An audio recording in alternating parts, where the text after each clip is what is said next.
Celebrating 30 years of phenomenal trend forecasting, 5 times a week, Monday through Friday. Here's Gerald Celente with today's trends in the news.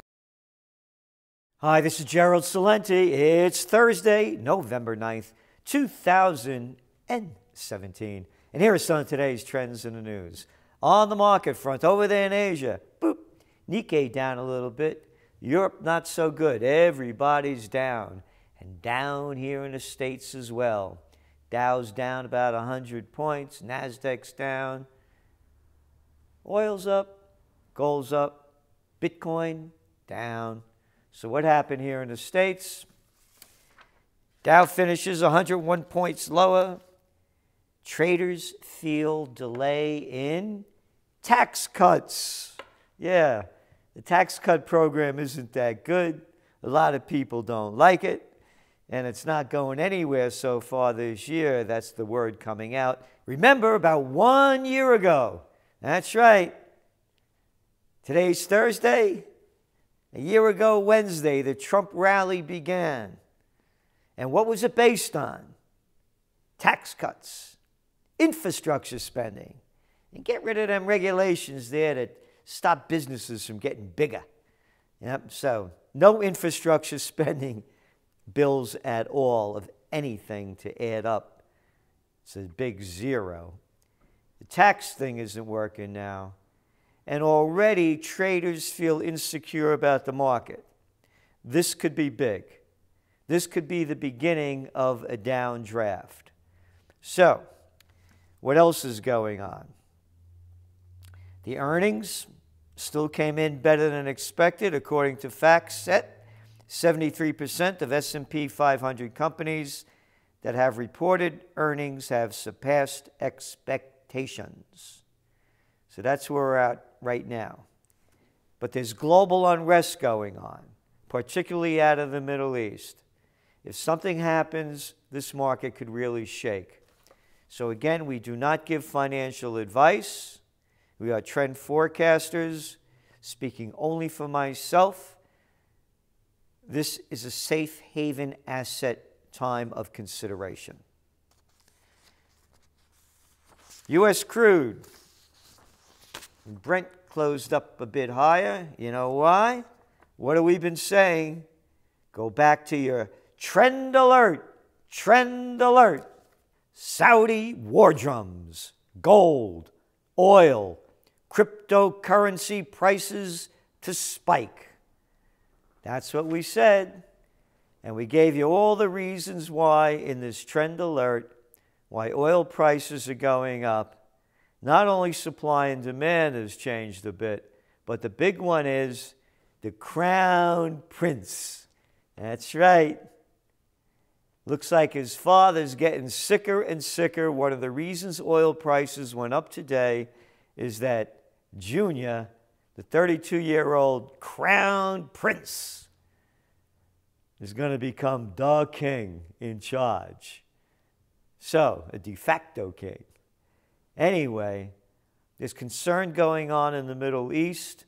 It's driving up prices, but there's also the downward pressure. As we said, current events form future trends. You got the wild cards. This is a wild card. We said that oil prices would stay between 60 to 45 bucks. They're over that because of the wild card. Because when you start looking at the facts coming in, more supply than demand.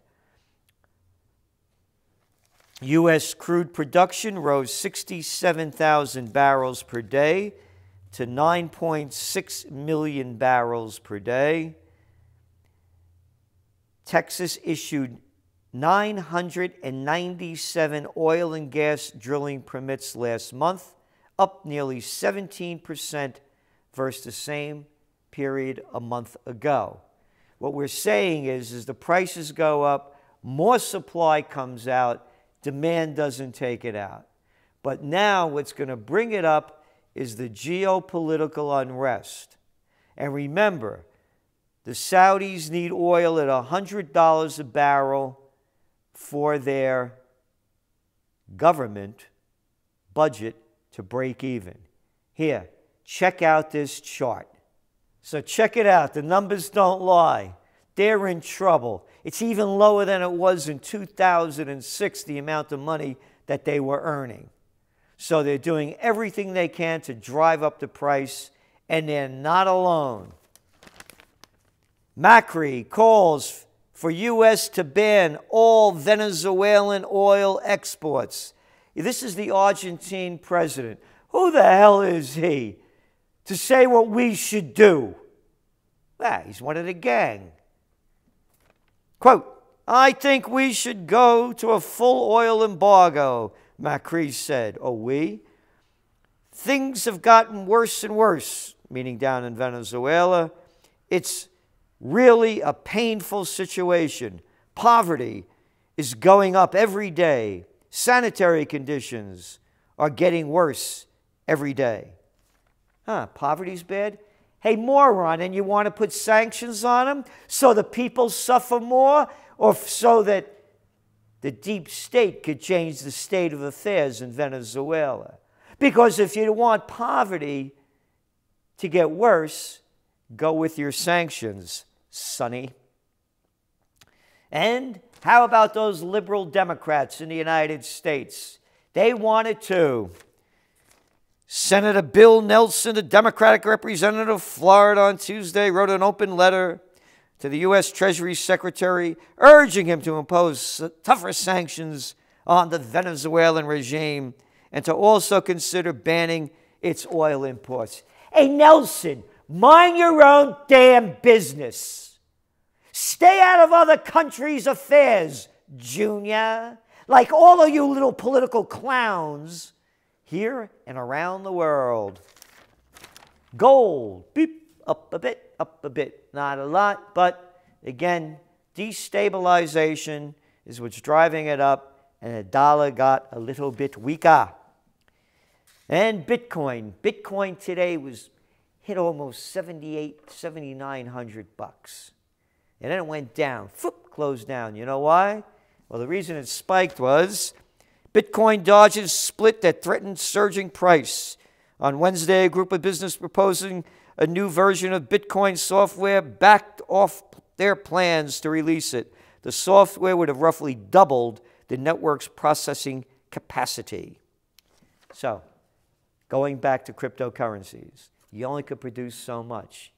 But you could produce all of the pesos, the yen, the yuan, the dollars, the euros, and the pounds, and the rubles, and the liras that you want.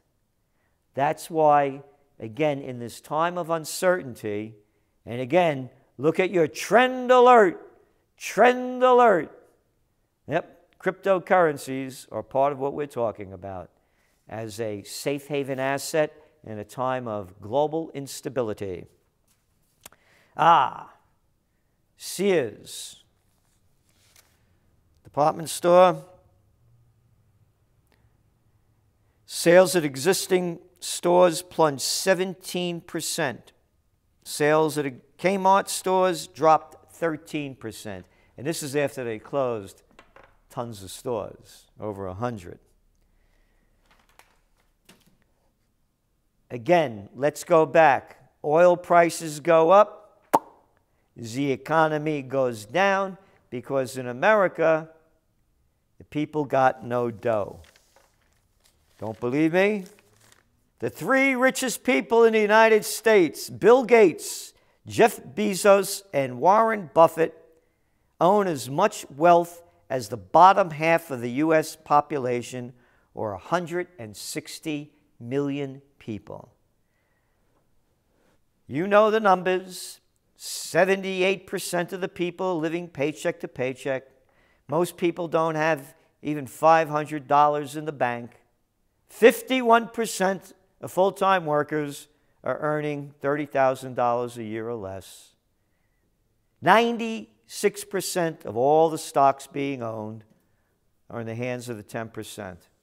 The other people that own them in the so-called middle class have a grand total of owning about $15,500 worth, compared to the top 10% that over $350,000 worth of stocks. And U.S. demands CNN sale as price to AT&T Time Warner approval. The sale of CNN, which President Donald Trump has fiercely criticized as a broadcaster of fake news, is just one of the demands being made by the U.S. Antitrust Authority in order to sign off on the deal. There is no antitrust authority. That's why so few own so much. That's why the Walmarts, the Targets, the Googles, the Facebooks, you name it, go up and down the list. Pick your industry. It's banking, you name it, it's owned by a few. There is no antitrust. All these little slimeball politicians got paid off, killed the Robinson-Patman Act, Sherman Antitrust Act, Clayton Antitrust Act that prohibited the three to own as much as the half and much more. And what else do we have over here? Yes. As we're saying, your next Trends Monthly is going to be reporting it, as well as your top trends. We're seeing a slowdown. The economy, like the fish, this time is rotting from the head down. Here in New York, Manhattan retail landlords sweeten offer for tenants. Average asking rents for ground floor retail space fell more than 13% in the third quarter, and it's down 30% from their peak in 2014. So there you got it. This thing is slowing down. We have geopolitical turmoil, economic uncertainty, goes the markets, the 10% correction. And what else do we have over here on the international front? U.S. will have 16,000 troops in Afghanistan by early next year. Isn't that wonderful? More troops in a losing battle that is going on now 16 years. 16 years, 16,000 troops. Yep. And no end in sight. And how much did it cost us since the war on terror began? Almost $6 trillion. Could you imagine if that money was invested in the United States rather than investing in slaughtering millions of people and destroying nations around the world and enriching the military-industrial complex? Syrian troops seize last ISIS stronghold. The Syrian military has announced that troops backed by the Shia militias have successfully captured Abu Kamal, the ISIS-held city on the main border with Iraq and the last stronghold of ISIS fighters in the country. Hey, but wait a minute. Remember what Obama said? Yeah, the Nobel Peace of Crap Prize winner? Yeah, go back to October 2015 when Russia got involved. He said Russia was going to get stuck in a quagmire. Guess you were wrong. Oh, and the Shia? That's right. The Shia are from Hezbollah and Iran. And that's why the Crown Prince is declaring war against Iran and Lebanon, because the wars that Saudi Arabia and the Arab Little League launched against Syria, they lost. And they're still slaughtering people in Yemen, but nobody cares. Blockade puts Yemen at risk of famine. Saudi Arabia's 3-day-old blockade of entry points to Yemen threatened to plunge the war-ravaged country into a famine that could starve millions of people, according to the United Nations. And the World Food Program, the anti-hunger agency of the United Nations, which has been feeding 7 million people a month in Yemen, is now unable to do so. What we need is a winding down of the blockade to save the lives of those people. They go on to say the country is struggling with an acute hunger crisis that has affected at least 17 million people, more than a third of them considered close to famine. And of course, they have a cholera outbreak that's hit over 1 million, supported by the United States And if you support the United States in supporting Saudi Arabia in this war, you are an accessory to the crime. Just like if you know someone's going to murder someone and you give them the guns to do it. This is an outrage, but the United States is loudly supporting Saudi Arabia with bullets, bombs, words, and deeds. This thing is heating up. The Saudis are losing their power, and they're going after Iran and Lebanon, and the power-hungry crown prince looks like he'll soon be in charge. This is Gerald Celente, and that's some of today's trends in the news.